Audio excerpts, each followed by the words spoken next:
Hello po mga kababayan, si Dante Maravillas. Sabi dito sa result ng survey ng SWS, 4 sa 10 na mga Filipino ang nagsasabi hindi sila sang-ayon sa impeachment laban kay Sara Duterte. biglang dumami na. Dati 57 sa Okta Research, ngayon bumaliktad na mga kababayan. Noon 57% sang-ayon na ma-impeach si Sara Duterte. Biglang naging 32 na lang mga kababayan. So yung nag-agree 42% disagreed. Ano niya, Mr. Maravillas? Ang masasabi mo niyan, malamang mga pro-China na naman po ang nagpundo nito.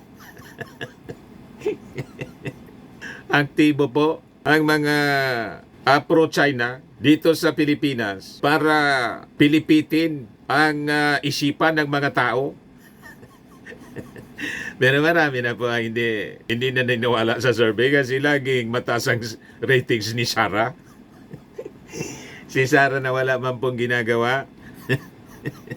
Sabi nga kasi na sa press briefing ni Jose Castro, si President Bongbong niya umaaksyon, si Sara sige lang bakasyon.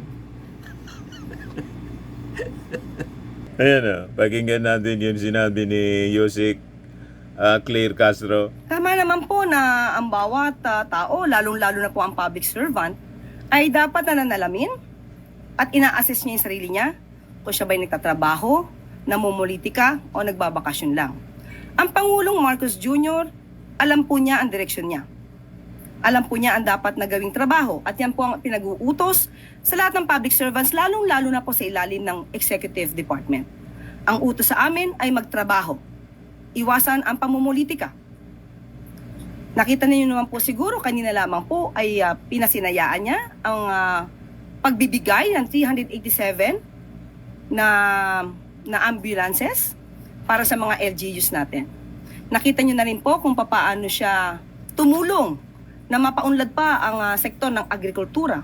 Pati na po ang mga mangingisda ay nakikinabang sa binibigay po na tulong at ayuda ng pamahalaan ni Pangulong Marcos Jr.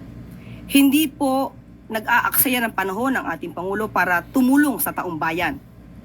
Trabaho lamang po talaga ang nasa isip ng ating Pangulo. Sa ngayon po ba ay nasaan si VP Sara or si Pangulong, si Vice Presidente nung yan ay sinabi niya? Nasaan po ba siya ngayon? The Hague. Okay, at ating pagkakaalam hanggang kailan po siya doon? Hanggang July 23. So, yun lamang po. Tandaan po natin, ang Pangulo po, aksyon, aksyon, hindi bakasyon. Masagot lang din naman daw po siya sa mga attacks po ng Marcos admin. May dagdag po ba tayong comment doon? Siguro po, mas magandang ma-review po niya yung kanyang mga sinabi. Tandaan po natin, nung inilunsad po yung 20 pesos na bigas, yung po ba ay pag-atake sa Vice Presidente? Pero inatake niya po ang proyektong ito ng Pangulo na 20 pesos na bigas. At marami pa pong sinabi ang Vice Presidente na hindi naman po issue ng Pangulo at ng gobyerno. Yung Pangulo, action. Si Sara, bakasyon, pero mataas ang ratings. Pati yung impeachment, mga kababayan, ang sabi, 42%. Maniwala ka ba naman dito sa survey ng SWS? 4 in 10 disagree with impeachment complaint versus Sara Duterte. Yan kaduda-duda, mga kababayan. Malamang sa malamang ang nagpa-komisyon yan, China. Yung mga survey ngayon po, hindi nakapani-paniwala. Impluensyado ng kwarta. Di ba po? Para lasunin yung isipan ng mga tao. Yan, sabi dyan, Out of 1,200 adults polled in late June, 42% disagreed with the impeachment complaint against Duterte, while 32% agreed. 18% were undecided, and the remaining 7% did not have enough knowledge about the matter to give an opinion. Sabi po sa result ng SWS survey. So marami yung undecided, 18% pa, mga kababayan. 32% lang yung nag-agree. Yan o, 18% undecided. Yung total sa buong Pilipinas. Tapos 42% yung disagree. Sa Metro Manila, mas marami yung agree. 44%, yung disagree 32%, baliktad. Pero sa buong Pilipinas, baliktad, ang disagree 42, ang agree 32. Sa balance Luzon, 40% ang agree sa impeachment. Disagree 33%. Sa Visayas, 28% yung agree sa impeachment, 46% ang disagree. Sa Mindanao, 13% lang yung agree, 65% ang baluarte kasi siya ng mga Duterte. Pikit mata nila na tinatanggap na lang yung mga kawalangyaan. Basta kababayan nila. Wala tayong ugaling ganyan. Dito sa Bicol, wala tayong ugali. Sabi ko nga sa inyo, kahit Bicolano ako, hindi ko binoto si Leni Robredo at si Chis Escudero na inuupuan mga kababayan hinigaan tinulugan yung impeachment. Kahit kalapit province natin, hindi na yan makakaulit sa akin. Nakaka-turn off mga kababayan ang ginagawa ni Chis Escudero. Di ba pa? So, ganun kami dito sa Bicol. Kahit kababayan namin, pag hindi tama yung ginagawa, hindi natin kinukonsinte. Dapat sana ganun tayo sa buong Pilipinas. Kaya lang talagang yung ibang tao, problematic talaga pag dating sa pag-unawa, naging parang kulto na po. Sa kulto kasi po, marami dyan sa Mindanao ang kulto. Una si Senyor Aguila. Marami naluloko. Tapos si Pacquiao. Kaya sabi ni Laila de Lima, ano yan? Korte o kulto? You see? Naging kulto. Mga kababayan yung korte. Ngayon, nag-react na rito si House Prosecutor Batangas Representative Jinky Luistro. Tama naman yung kanyang sinabi. Yung impeachment trial niya, hindi ididikta ng survey. Hindi resulta ng survey ang magdidikta sa mangyayari sa impeachment trial ni Vice President Sara Duterte dahil ito ay isang constitutional duty. Ayon kay Batangas Representative Gervil Luistro, na isang miyembro ng prosecution panel. So sabi po ni Luistro, regardless of the result of the survey, we have a constitutional duty that we really have to face. There is nothing which is more supreme than the Philippine Constitution, sapagkat ito po ang mandato ng taong bayan. Tama po, kasi pag survey na po, popularity contest na lang ang paglapat ng hustisya, malamang sa malamang, ang ating bansa mga kababayan, pupulutin sa kangkungan. Di ba? Ang paggawa ng masama po, mas popular kaysa sa paggawa ng tama. Ngayong panahon na to, di ba? Wala na. Total moral bankruptcy. Mga kababayan, as prophesied in the Word of God, na ang mali, siya ng tama, ang tama ay mali. Fulfillment ito ng prophecy. Yung mga tao natutuwa sa paggawa ng masama. Pero tayong alam natin yung tama mga kababayan. Kahit pa popular yung mga ginagawang mali, kailangan natin aksyonan yung mali. Yung mali dapat itama. Gaano man mga kababayan ka-unpopular ng paggawa ng tama. Kaya sabi po ni Luistro, so regardless of the result of the survey, mataas man ang porsyento na sumusuporta sa impeachment o mababa man ang porsyento na sumusuporta sa impeachment, this is mandatory for us to conduct a trial. Paliwanag ni Luistro, itong kaso ng impeachment niya na inihain laban kay Duterte, Sara Duterte, isa itong legitimate prosecution at hindi ito political persecution gaya ng sinasabi ng kampo ng Vice Presidente. Si Sara mismo ang nagsasabi niya na political persecution. Sabi ko nga po, kung yan ang paniwala niya, di fine. Ang ibig sabihin, mahina ang ebidensya kasi political persecution man lang. Kung mahina ang ebidensya kasi political persecution man lang sa kanya, bakit hindi niya mismo harapin ang impeachment trial para patunayan political persecution lang ito? Wala mang ebidensyang malakas. O bakit ayaw niya?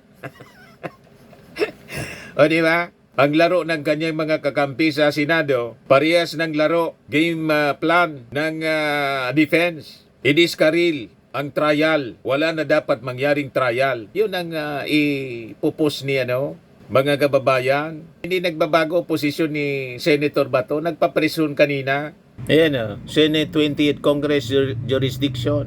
Sa impeachment ni BP Sara, kakwestiyonin ni Bato. Senate, ang tinatanong ko kasi, bago ang komposisyon, itatanong ko sa plenaryo namin as a Senate, not as an impeachment court. So hindi nila susundin po ang mandato ng konstitusyon to forthwith proceed. I-delay nilang i-delay sa question of technicality. Ganon mga kababayan, kaliko ng pag-iisip ngayon ng Senado. Kaya dapat talaga isulong ang pag-aboli sa Senado. Hindi na siya naglilingkod sa interes ng mga mamamayan kundi sa isang tao. Di ba? Kinakamote mga kababayan ng mga mamamayan Pilipino. Natitirang matino sa Congress po yung mga congressmen. Baligtad na mga kababayan noon, ang reputasyon ng Congress ang medyo mabaho noong mga panahon.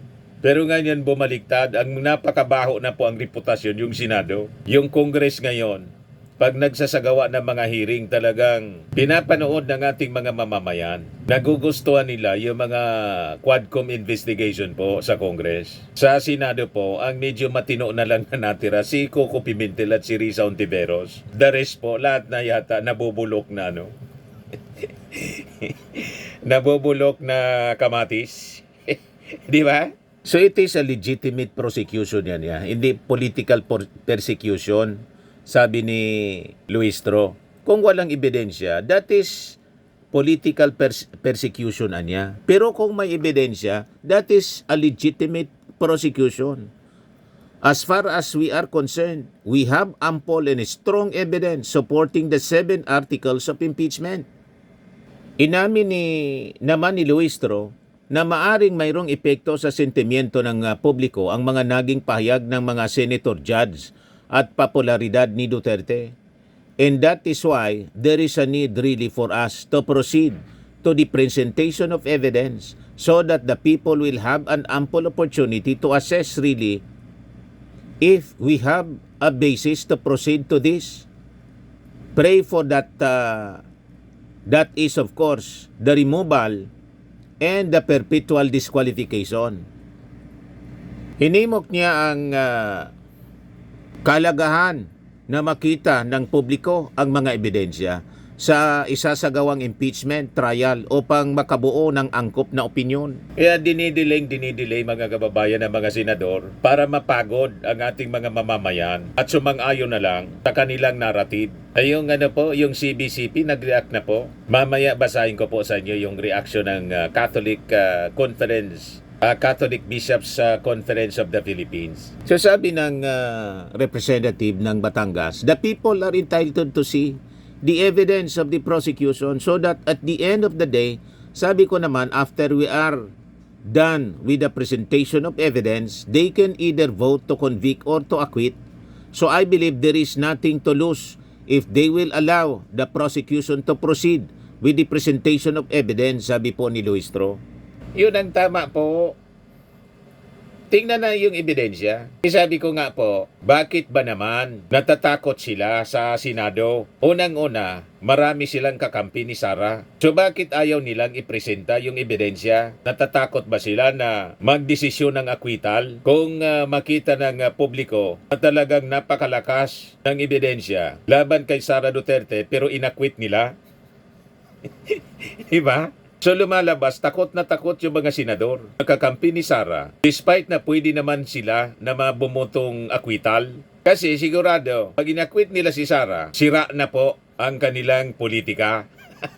Masisira ang politika ng mga senador na aakwit kay Sara sa lakas ng ebidensya na hawak ng prosekusyon. Yan ang katotohanan yan mga kababayan. Kaya pinipigil nila talaga ang trial na mangyari. Gusto na lang nila itong ibaon sa limot, ibaon sa propaganda ng kanilang mga kakampi. Tapos palabas sila ng mga survey, yung kanilang mga kakampi gagawa ng survey na bibilogin yung isipan ng mga tao. Majority niya ayaw na ng impeachment. O di ba, mga kababayan? Ganun ang strategy ng mga mukong na to.